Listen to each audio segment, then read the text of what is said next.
What is up, guys?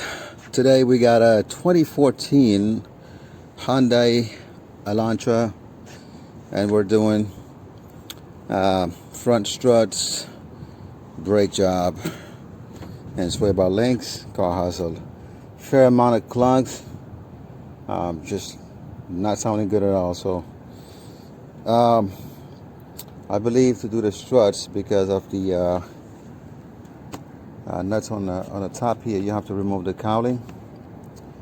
So the process is probably going to be similar to most, if not every one of them. We're going to pull these ones. That's a push down in the middle and lift up, and that's about it. Remove the two 14mm nuts on the wipers, and that's about it, I believe. And then we'll be able to pull the cowl. And I might just rest it on the engine because I feel like I know the windshield washer hose right there is going to still be connected. I don't want to have to mess with that, so most likely I'm just going to pull it forward enough to clear the nuts that I gotta get access to, and I'll be all right. All right, let's go pull the tires off and start off. I'll update you. It's like I said, just a basic job. I got plenty of videos on brake jobs and suspension jobs. So, and I'm going to pull the two bolts for the caliper bracket. I think they're going to be 17mm. I'm not sure, but that's usually the case with a lot of Asian cars. Yes, we're true. That's most Asian vehicles. Remember that 17 on the caliper bolt, bracket bolt, and 14 on the caliper side. All right.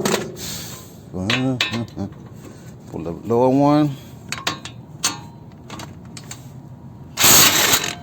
All right. So there you go. So if you don't have a impact driver, screwdriver, impact screwdriver kit, you can just use that method. I'm just trying to show you the setup. Basically, I'm gonna have this ball pin right on it, right there. Right, and I'm gonna hit it with this big hammer right here, just to 2 or 3 taps usually. That's enough to loosen it up. Don't hit it too hard, because then you can start flattening the screws out. So you don't want that either. Then you won't be able to put your screwdriver on it. All right, in theory it should come off, but it's not. So we're gonna help it with that on either side.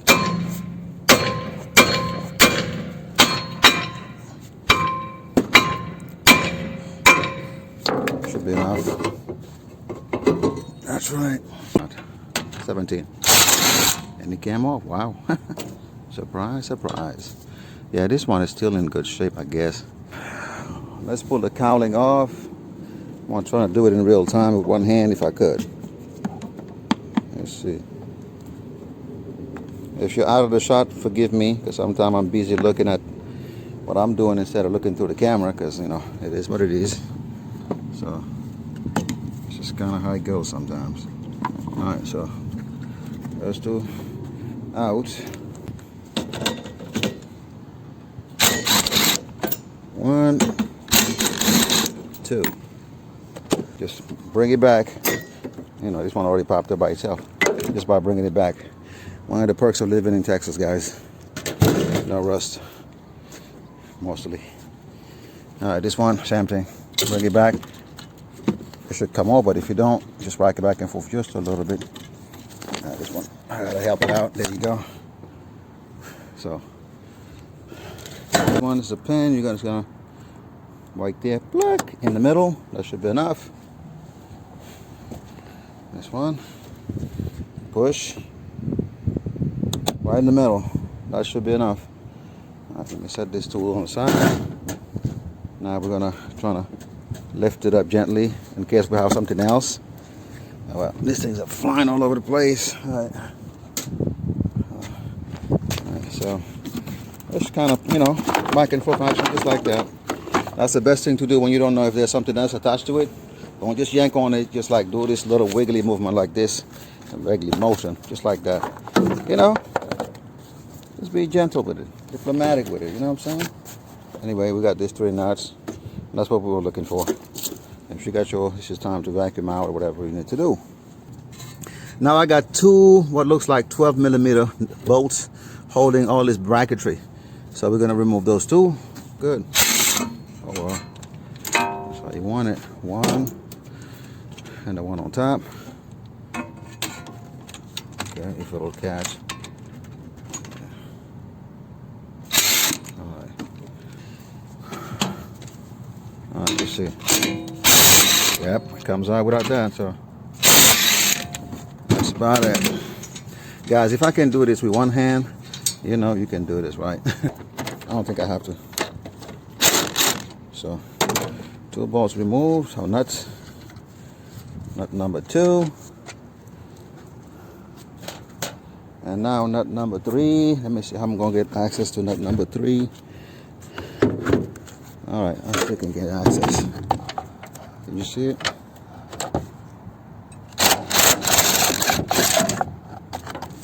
Alright, that fell inside there. Got it. Alright, so that's out. Okay, so compare the two. Looks like everything is identical. And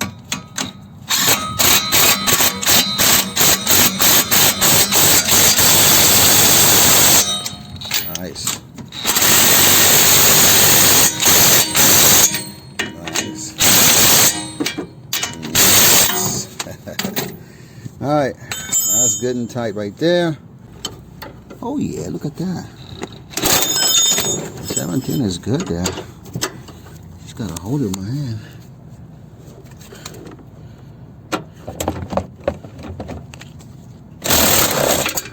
Oh yeah, coming off. And usually they switch up the bolt nut, the nut sizes on us when you buy aftermarket. That's kind of the case. Very few of them actually put back the same sizes. Not sure why they do that. Oh, great. All right, make sure you go in the right direction. All right, let's see if it'll happen or not. Son of a gun. It's not spinning. I love it. Oh, wow. It's really rigid. Cool.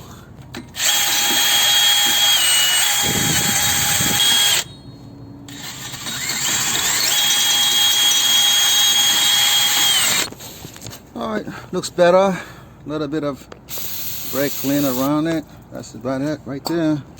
All right, well, that looks a lot better right there. So we're gonna put some light coating in the NICs, and yeah, man. What I haven't done, I should have done, was to show you or to let you listen to the before the repair. See how bad it was.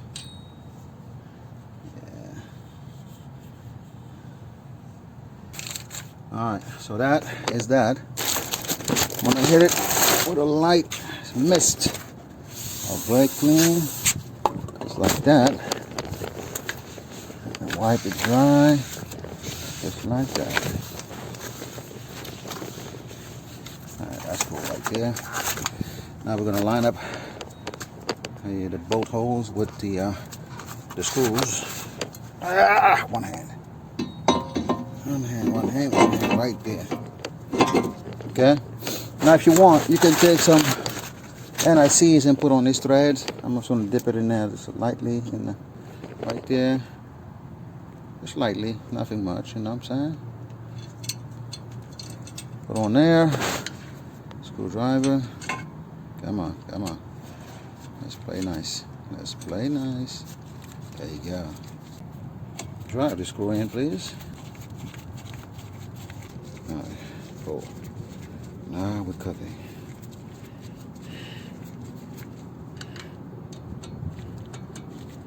Yeah. Now these pins are moving freely, as you can see. You know, no need to do anything there. So if you want to be extra, you can go ahead and try to do whatever you do. Aftermarket, I'm always going to do this because I don't, you know, fit my issues. So I don't want to do it for nothing. So.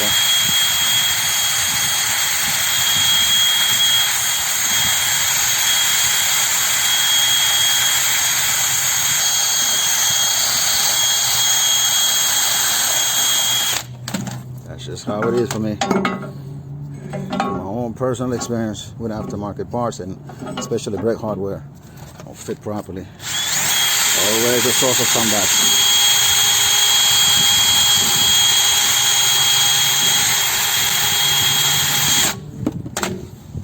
Part number, Centric. Good brand. Alright, so now we got a loaded caliper. Brand new hardware. Everything seemed to be fitting properly. That wasn't a even. Alright, so and those are going to be 14. Let's see, light mist. That's about it. Caliper floating, brake job done. Let's put back the rest of these miscellaneous items and we move on to the other side, guys. Alright, so let's watch this. Not supposed to happen.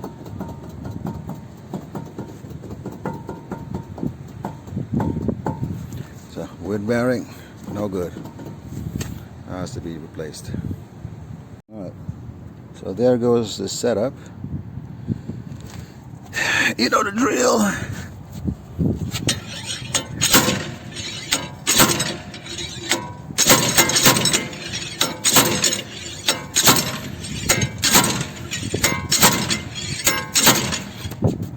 Progress? Barely. Let me grab on with 2 hands and muscle this thing out of here. I think she's almost out.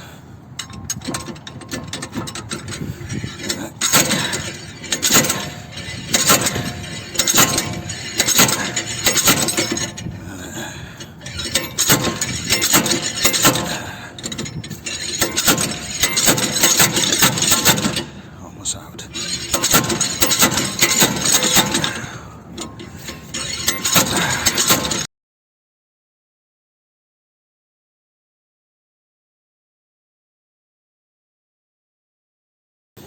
Oh boy, that was phase 1.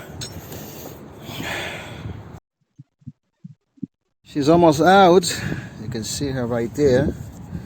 I gotta just now switch up cups, something that's gonna allow it to fall in, but it's almost out most of the way. So we're almost home free there. So far, the hardest part was to get this snap ring out because basically it was so much in the groove that you couldn't put nothing here that was strong enough to actually move it. If you put like a small screwdriver, it'll bend the screwdriver before you can achieve anything. So it was a nightmare there, but you know, I did some combinations of things and eventually got it out. And now we're pressing it out, you know, making sure I got my 9-volt flex battery so I have constant power throughout. That's the only way you're gonna do it. You can just take it to the shop and press it out. Alright, now she's out. Definitely probably sprained my wrist holding on to this wrench right here on the side. There's so much torque, unbelievable, so much torque.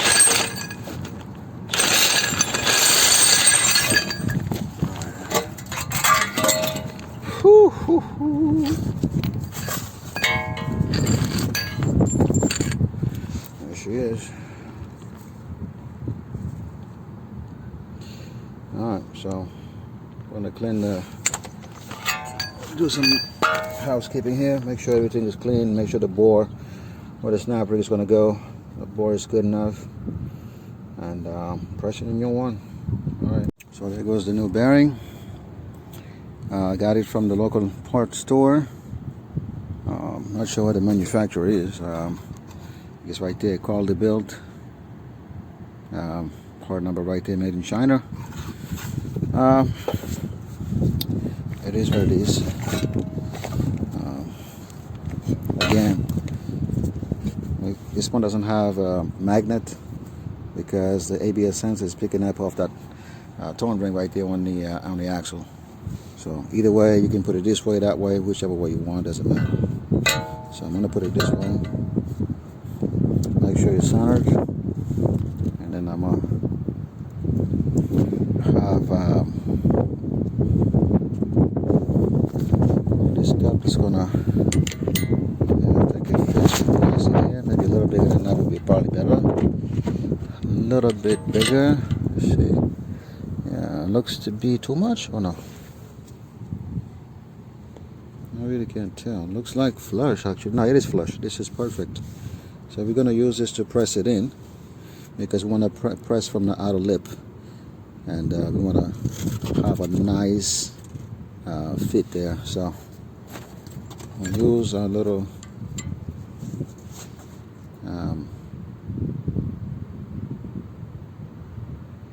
washer, and I'm gonna put this cup the way it is right now, just like that. Take this and basically put it in like so. You get the picture. I need two hands to make sure this is centered. It doesn't go in any type of cocked way or whatnot, you know. All right, so bottomed out, as you can see. Now we got enough room for the snap ring to go back in there. I'm going to fit the snap ring back on, and then we're going to deal with the hub and the bearing race. Get the angle grinder and cut out the angle. You know the drill. All right, so I cut two relief cuts on opposite sides. So one is there, the other one I already kind of went ham with it. Basically, once you cut the relief, you don't want to do too much, because then you may score the hub surface right here. So you get it as close as possible, not to go too close.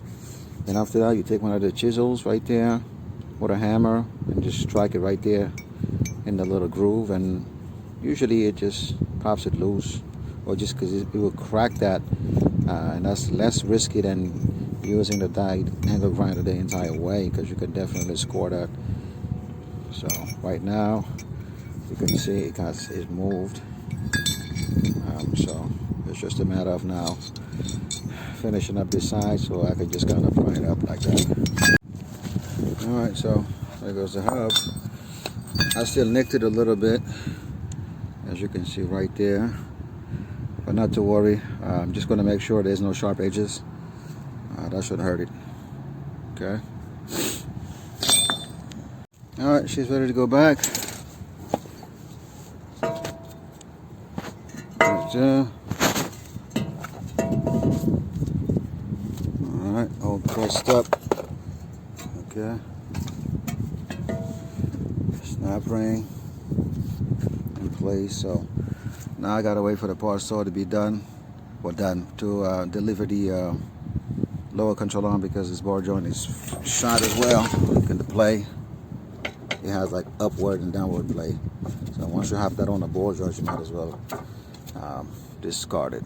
All right, so we got the no control arm by Moog installed. Of course, when you got everything taken out, it's a breeze, you know. And it's a Moog part, which means it's gonna kind of fit okay mostly, you know. That's one aftermarket part maker that I really trust, and I'm not the only one in that, I believe. So yeah, the parts usually fit properly. All right, so now I'm about to fit that heavy stuff back on the stud here, or the ball joint. I can move it a little bit. There you go. Yep, and then bring this down some, just like that. All right, I don't know if I can one-handed. I don't think so. I'm not even gonna try it. I ain't gonna hurt myself. All right, got a ton of that NIC stuff just to help it out next time, because it was tough coming out anyway. Not that tough, but okay. So let's go ahead and secure everything else here, and I'll give you aftershot. And she's done. A lot of work, but we got through it. Alhamdulillah. So we got front brakes all together, pads and rotors. We got the front struts, sway bar links, and we got a wheel bearing on the driver's side along with the lower control arm.